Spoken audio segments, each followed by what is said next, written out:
Yes, guys. Good morning, guys. Good morning, guys. Good morning, guys. Yes, this is Wanyela, guys. This is Wanyela. This is Wanyela, guys. Let me just make it. Behind bloggers mask. This is Wanyela. Welcome back to our YouTube channel, guys. We just want today to have a reaction. 2-3 things, guys.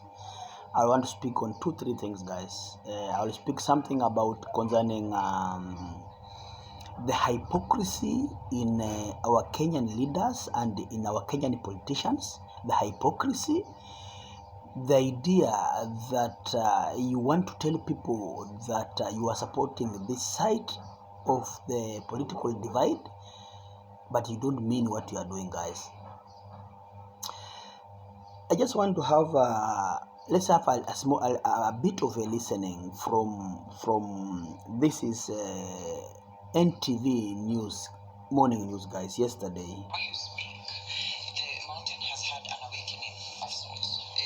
Let's see what they're saying. Follow the same kind of hopes and dreams that were sold to us. It is now we have to think for ourselves. So, is the mountain in unison in terms of, saying that DCP is the direction that we're taking, that Rigathi is the person that is going to lead us to utopia? And also, second to that is, what is the big promise we're giving to the mountain? Because, yes, in the next hour, we're looking at zoning, and clearly the mountain has established itself as a zone, only that now it's still not very clear as to what side it's leaning on. We don't have Kenyatta on the ballot, but who are we going to have on that? There's no Odinga on the ballot, so it's very uncertain. So what is the language the mountain is speaking right now? I think there are quite a number of issues. There's a former president who still has a say in the mountain. There's the former deputy president. I don't think that the mountain is looking or maybe feeling that we must have someone from the mountain on that seat. And like I said, even in 2022, the mountain wholly and fully supported the current president, even though he didn't come from Mount Kenya. I don't think that people feel they want the real basic issues addressed, and they're looking into anyone, and I mean anyone, whatever name they hold, whatever political faction, and maybe the alignment they have that's going to fix those issues.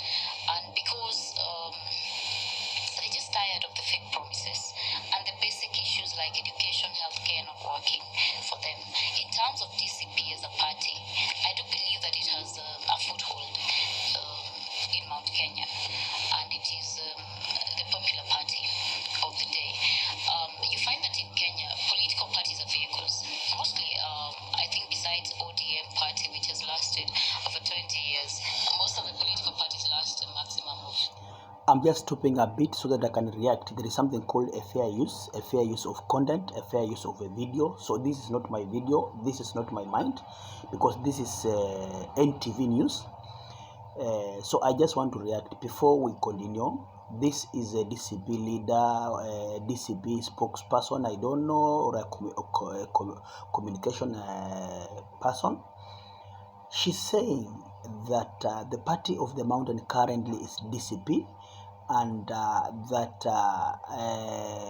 she was just asked by an anger that what does people of the mountain want? What is happening? What is going on DCP? What is the likelihood of events in DCP, or the likelihood of the side of people of the mountain? Are they going to remain in the government? Are going to vote out of the government? What is happening? So this is a reaction, guys, and I will allow her to continue briefly before I come in to interject, because I have something that I want to speak about, guys. 10 years.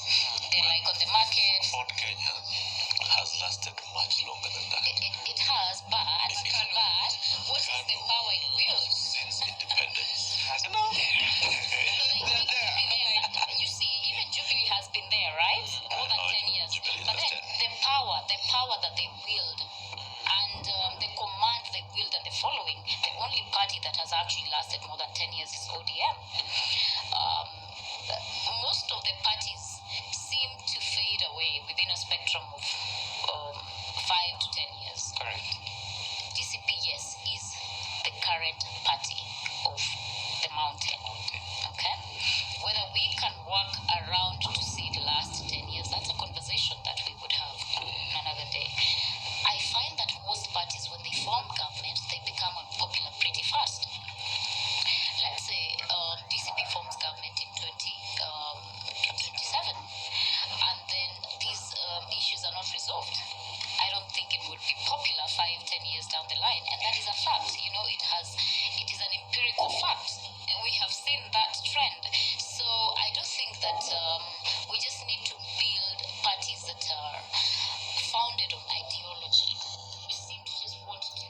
fine.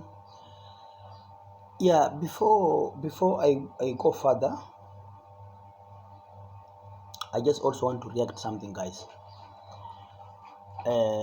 She has not said it, but when you listen to the video further and further, those people who can visit NTV News yesterday, yesterday was 28th. If you can visit the anger, guys, you will hear what she says, guys. She talks about she is a UDA elected, a UDA member, a UDA elected person, and she will remain in UDA, but she's serving DCP. And this guys calls for all across leaders, guys. Medhu, the defender of Rigathi, the real man who took the other day when the two so-called opposing polls, I mean Rigathi versus Ruto in the funeral. We saw Medhu saying that he really supports Rigathi and he does not like Ruto. And he doesn't respect, he respects him, but he doesn't fear him. In briefly, he doesn't give a damn to Ruto. So the hypocrisy here, guys, I just want you to compare to Honorable the late Raila Odinga.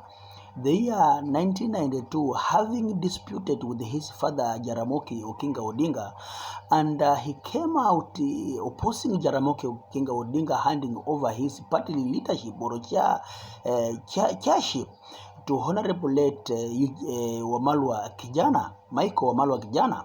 And what did Jaramogi tell his son, who is Raila Amolo? If you are not contented and if you are not satisfied with the trajectory the party is taking about Honorable Wamalwa, damn it, you resign, you move out of the party. If you are a man enough, if you think your frenulum is full enough in the hand, in the palm, you move out of the party. What did Raila do, guys? Raila resigned as a member of parliament from Fort Kenya and went out and all the way to Kibera, to Langata, and he formed his party. If I'm not wrong, it is NTP. If I'm not wrong, it should be NDP. Formed his new party.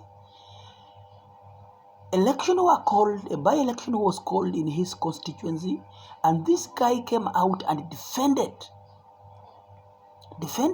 his new formed party, and Raila won the election, guys, against the wishes of the government at that time, which is Moi government, against the wishes of his father by that time, who was Jaramogi Oginga Odinga, and that is how Raila made his name as a formidable force and a force for the future.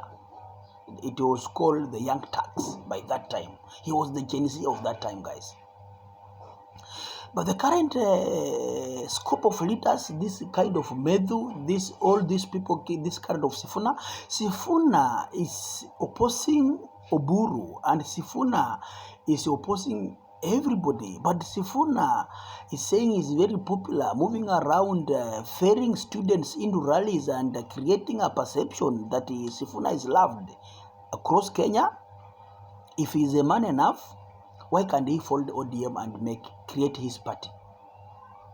This Renaissance Party movement, People's Party movement, which was just formed the other day, people had just attributed it to Sifuna, only to realize that actually it was not a party for Sifuna, but a party for another man. If it was a party for Sifuna, why don't he just come out openly and say, Renaissance People's Movement is my party and I'm moving out of ODM? Why is he converging, canoping around in the name of Linda Mwanainji? What are you leadering Mwanainji if you are a real man? When TNA had issues with Ruto, and Ruto saw that he was not likely to inherit TNA from Uhuru when it came to 2022 election, what did Ruto do? Ruto created his own party UDA through proxies, And Ruto came out towards election and openly vied on his party, new party, and that is UDA.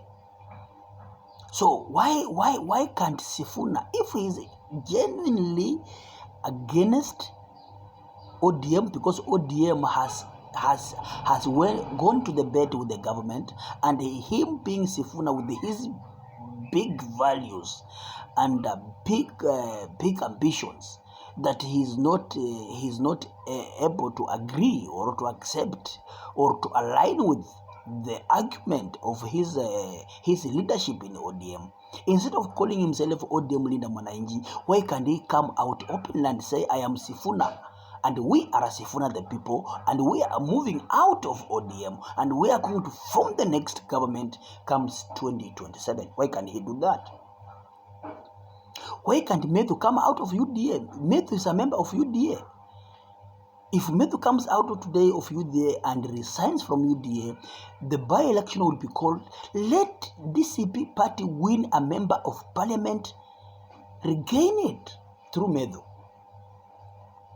This guy, is it Embakasi North or who? This Kakuya, the guy intending to vie as a governor of Nairobi 2027.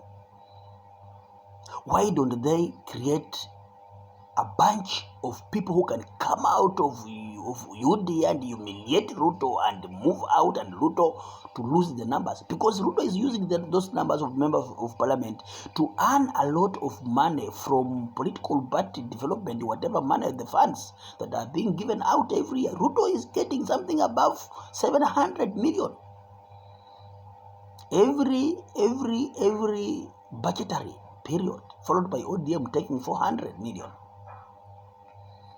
He's using the numbers of these Kinakakuyas and these Kinamethus. Why don't they come out so that UDA can have less numbers? UDA can reduce the numbers because they will have lost the membership to DCP. DCP is really eager to get members of parliament. Why don't they get the members of parliament from the close members who are already in parliament so that they can reset the factory? They can move out of this of DAP of UDA and join DCP formally, wear DCP colors and go for a by-election and let Rigathi being a kingpin win. Why is it not happening? Because of dishonest. This supports my idea of saying DCP party and William Ruto and Uhuru Kenyatta are in cahoot. And they are using media to manipulate masses so that they create a division in politics, so that they put us in factions of this is supporting Ruto, this is supporting DCP, this is supporting Sifuna, this is supporting so and so. And by doing so, they create a confusion and Kenyans can't find their way out. So I'm not happy. I'm not supporting the idea of people wearing the sheep's skin, and they are not sheep. If you are a wolf, you remain a wolf. If you are out of UDA, you let us know that you are out of UDA. If you are a Sifuna and you want to come out and capture power, because the aim of Sifuna is to capture power, you move out of ODM. If you are a Babu Owino and you want to be governor of Nairobi, and you don't want to come out of ODM. ODM went in bed with the government when Honorable Raila was still alive, and I'm told before Sakaja was impeached, Sakaja had to table 200 whatever, I don't know if it is million or billions, I don't know, to Honorable the late, so that the impeachment could have been revoked. And I am told also that Sakaja bought the ticket from ODM, direct ticket, that Sakaja is going to run for a governorship in Nairobi on ODM ticket. So if Sakaja is to be given the ODM ticket certificate, and you are a Babu Owino and you are moving around saying you want to be the governor of Nairobi, on whose party? DCP is fronting Kakuya. Therefore, Kalonzo's party, Wiper, must be flaunting the deputy governor. So, if you are a Babu, where do you intend to run? Are you going to run on independent, and most of those supporters of ODM are in Nairobi. Actually, Nairobi is divided into ODM, supporters of ODM, supporters of UDA, and the supporters of DCP current party of Mr. Honorable Rigathi Gachagua. Therefore, Babu is chasing a whose wind, and I don't know if he will get the wind. The honorable thing Babu to do is one, Babu to resign out of ODM and declare himself as independent, or move to so-called new party, Renaissance Movement, People's Movement. And when he does that, he will lose the numbers from ODM. This is why, this is the fear, and this is the hypocrisy of highest order that I'm calling out. That Sifuna is not ready to resign from ODM, but is challenging ODM. That Babu Owino is not ready to resign from ODM and is challenging ODM. That Kakuya is not ready to resign from UDA and is challenging UDA. That Medhu is not ready to resign from UDA and is challenging UDA. That Njeri Maina is not ready to resign from UDA and they are challenging UDA. This is hypocrisy, and I'm calling it out. In bloggers, behind bloggers mask, we call things out the way they are, and I'm saying we don't need hypocrite leaders. Be Raila if you are a serious reformer. Raila moved out of Fort Kenya and he made a day. Move out of those parties, so-called parties, so that we look at them as follicles and not umbilical cords. Okay? If you agree with my views, shout hello in comment section, guys. Share the video, like, subscribe. Let's have more discussion in more video to come. I love you guys. Bye bye. Okay, let's have a cut.